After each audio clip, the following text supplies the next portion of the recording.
भाषा विज्ञान के इस कालांश में आज का हमारा विषय है भाषा की उत्पत्ति संबंधित सिद्धांत, अर्थात सर्वप्रथम भाषा की उत्पत्ति कब हुई और कैसे हुई। भाषा की उत्पत्ति ये विषय अत्यंत उलझा हुआ है, बड़ा जटिल विषय है और इस विषय पर विद्वानों ने जो विचार प्रस्तुत किए हैं वे अपूर्ण हैं। किसी ने कुछ कहा है, किसी ने कुछ कहा है, लेकिन पूर्णता या सत्यता के नज़दीक कोई नहीं जा पाया। अधिकांश विचार एक पक्ष रखते हैं, यानी एक पक्षीय या एक बात कह देते हैं, दूसरी बात अधूरी रह जाती है।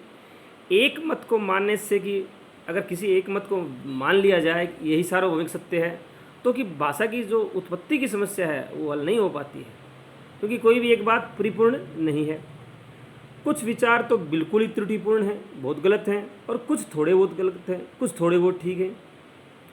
भाषा की उत्पत्ति के लिए दो बातें अनिवार्य हैं। एक, वाग्य यंत्र से ध्वनन या वर्णोच्चारण की क्षमता प्राप्त करना। वाग्य यंत्र से यानी जो बोलने का जो यंत्र है, वाणी का जो यंत्र है, इससे ध्वनन, बोलना और वर्ण उच्चारण की क्षमता प्राप्त करना।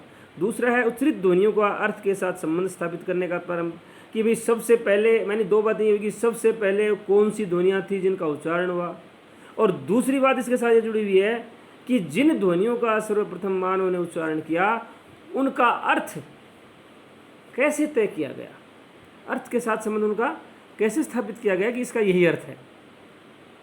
प्रथम बात प्राय सभी पशु पक्षियों व अन्य जीवों पर लागू होती है, कि भी पहली बात तो सब पे लागू होती है कि जो भी जीव है, चाहे पशु हो, चाहे पक्षी हो, चाहे मनुष्य हो, जिसने जन्म लिया है उसको विधाता ने वाणी दी है और उसने बोलना सीख लिया और वो बोलता है। वो उसने बोला, सब ने बोला, मनुष्य ने बोला, पशु पक्षी भी बोले और पशु भी बोले। विचारणीय विषय दूसरी बात है। दूसरी बात बहुत महत्वपूर्ण बात है कि भी मनुष्य ने सर्वप्रथम शब्द और अर्थ के संबंध को स्थापित कैसे किया कि ये शब्द है और इसका ये अर्थ है। ये संबंध स्थापित कैसे हुआ, ये सबसे बड़ा जटिल प्रश्न है और यही जिज्ञासा का विषय है। एक बार शब्द और अर्थ की प्रक्रिया प्रारंभ होने पर आगे के लिए प्रक्रिया स्वयं चल पड़ती है, ये तो मान लिया जाएगा कि अगर एक बार ये प्रक्रिया शुरू हुई तो आगे प्रक्रिया चल पड़ी होगी। लेकिन सबसे पहले ये प्रक्रिया शुरू कैसे हुई? भाषा उत्पत्ति विषयक अनेक सिद्धांतों के प्रचलन के बाद भी भाषा की उत्पत्ति का निश्चित निर्णय प्राप्त नहीं होने के कारण भाषा वैज्ञानिकों ने इस विषय को भाषा विज्ञान के क्षेत्र से बाहर घोषित कर दिया।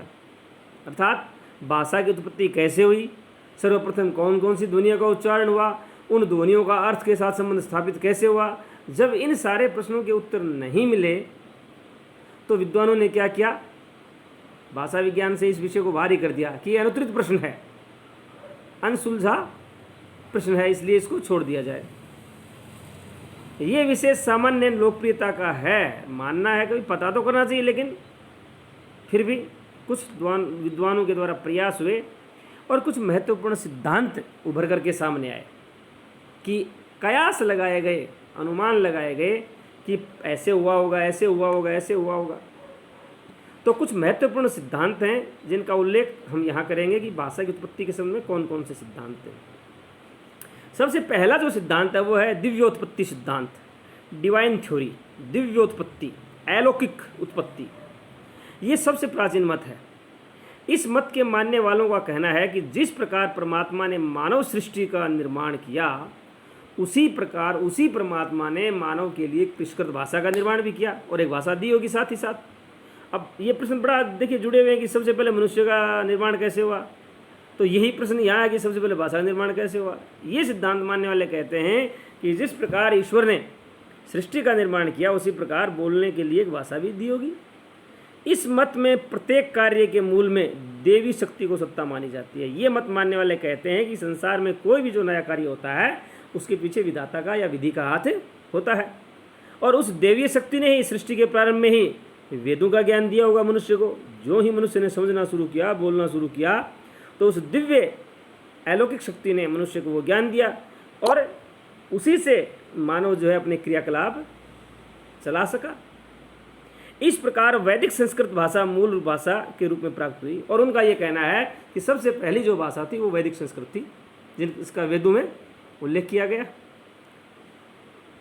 ईसाइयों मुख्यतः कैथोलिक जो थे, ईसाई धर्म के दो हैं, प्रोटेस्टेंट और कैथोलिक। कैथोलिकों ने मानना है कि प्राचीन विधान की हिब्रू भाषा जो वो थी सबसे पहली भाषा थी, और मुसलमानों ने कुरान की भाषा अरबी को आदि भाषा घोषित कर दिया। मुसलमान ये मानते हैं कि नहीं, आदि भाषा संस्कृत नहीं थी, अरबी थी।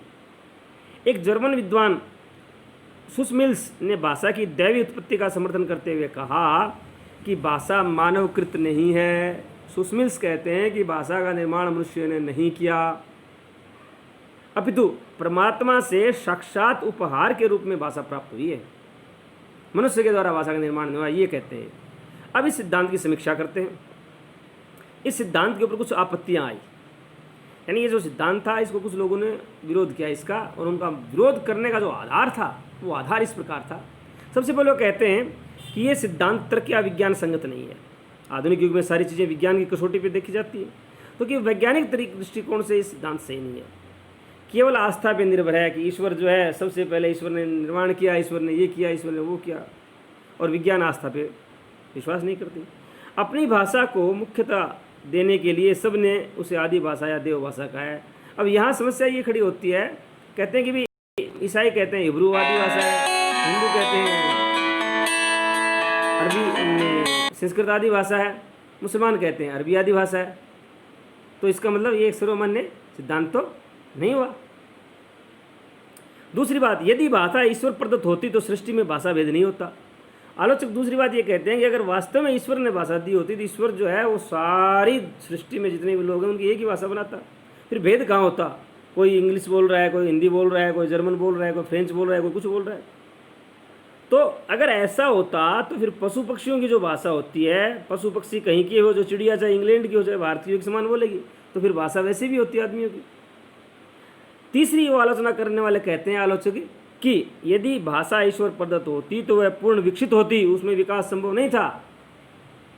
यानी अगर भाषा, वो कहते हैं कि जिस प्रकार मनुष्य को ईश्वर ने बनाया तो उसके बाद उसका विकास कुछ भी नहीं हुआ मनुष्य का, उसके बाद कोई ये थोड़ी है उसके पंख आ गए, सींग आ गए हैं। अगर भाषा ऐसी होती तो अब विकसित करने की आवश्यकता नहीं पड़ती उसको, अगर ईश्वर के बनाया द्वारा बनाई होती। चौथी आपत्ति वो कहते हैं कि यदि भाषा ईश्वरीय देन होती तो जन्म से ही मनुष्य को प्राप्त हो जाती, उसे सीखने की आवश्यकता कहाँ थी?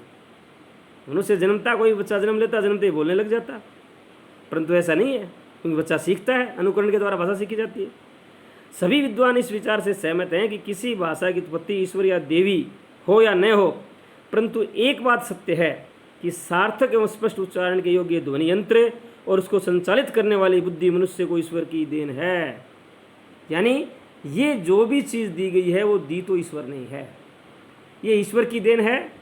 अब मनुष्य ने इसका विकास किया, क्या किया क्या नहीं किया वो एक अलग शोध का विषय है, लेकिन ये एक सत्य और सार्थक बात है कि स्पष्ट उच्चारण के योग्य ध्वनि यंत्र और उसको संचालित करने वाली बुद्धि जो है वो ईश्वर या भगवान ने ही मनुष्य को दी थी। सामान्यतः ये मत विद्वानों को स्वीकार्य नहीं है। अधिकांश विद्वान इस मत को नहीं मानते हैं। वो ये कहते हैं कि देवी या ईश्वर के द्वारा प्रदत्त भाषा मनुष्य उच्चरित करता है, वो कहते हैं ये केवल आस्था का विषय है, विज्ञान इस बात को स्वीकार नहीं करता। तो भाषा की उत्पत्ति संबंधी ये जो सिद्धांत है, दैवीय सिद्धांत या दिव्य उत्पत्ति सिद्धांत, इसको आधुनिक विकासवादी विद्वान या वैज्ञानिक दृष्टिकोण से भाषा की समीक्षा करने वाले लोग इसको स्वीकार नहीं करते, वो इसकी आलोचना करते हैं। अगला सिद्धांत है संकेत सिद्धांत, एग्रीमेंट थ्योरी। इसकी चर्चा अगले कालांश में करेंगे। धन्यवाद।